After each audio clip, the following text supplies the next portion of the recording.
In 1987, I read a book by Paul Kennedy, The Rise and Decline of Great Powers. And it was a study of empires that had developed from 1500 to the year 2000. And it caused me to start thinking about the rise and decline of great companies. And I did a literature search to see who had been doing work on what does it take to build organizations successfully, what causes them to experience difficulty and fail.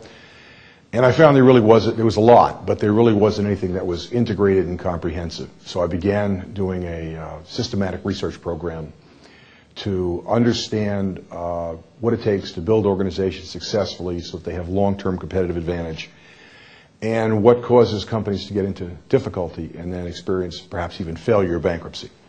That has led me to several things. It's led me to a framework which I call the Pyramid of Organizational Development, which is essentially, it's a six-factor framework where six key, what I call strategic building blocks, are built upon a business foundation. The business foundation includes a notion of a business concept, a strategic mission, an economic model, and a core strategy. And then on top of that, there are six key strategic building blocks: the markets you choose to compete in, whether it's market segments defined in terms of customer segments or it's geographical. And then, of course, the products and services you offer.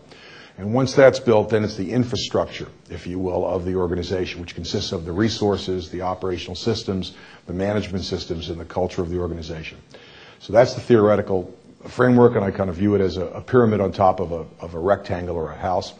I've been testing that empirically now for about a decade, and the results are quite promising. All the research studies are consistently showing that these six key variables are statistically significant individually and as a whole in terms of explaining financial performance, measured in terms of gross margin, and measured in terms of EBITDA, measured in terms of return on assets. Now, all these kinds of regression studies are tricky because you have issues of correlation and causation, and you have always methodological kinds of issues. But basically, there's a cumulative body of research that's supporting this.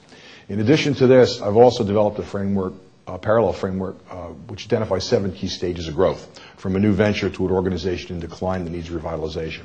And I've been studying the relative emphasis that the different components of the pyramid need to have at different stages of growth. So, for example, in terms of a new venture, the key variables can be markets and products. And once you pass the new venture stage, then you experience scale-up, organizational scale-up and rapid growth. And there you have to develop the infrastructure of the organization, the resources and operational systems, and then later the management systems, and finally the culture. Once an organization reaches a certain equilibrium size, roughly about $1 billion, it may continue to grow very successfully for a while, or it may begin to go into decline. So I've also looked at the issue of revitalization. I've also been developing measurement tools to try to indicate degrees of organizational health and organizational effectiveness. One is a measure of organizational growing pains, where there are 10 classic symptoms of growing pains that appear to exist when companies are growing rapidly. And I've been tracking that data now for about 25 years. I've got a large number of companies that I've done research and consulting with, and as a result, I've been able to produce a pretty strong database.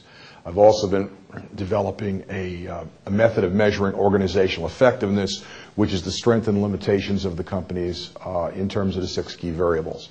And I have a validated questionnaire that I've been able to use in my research. In addition to the theoretical and the empirical research, I've been doing a lot of work in terms of practical application. I mean, the ultimate test of theory is that it can be used by someone. And I've been working with companies in depth, some for 5 or 6 years, one for as long as 13 years, 14 years.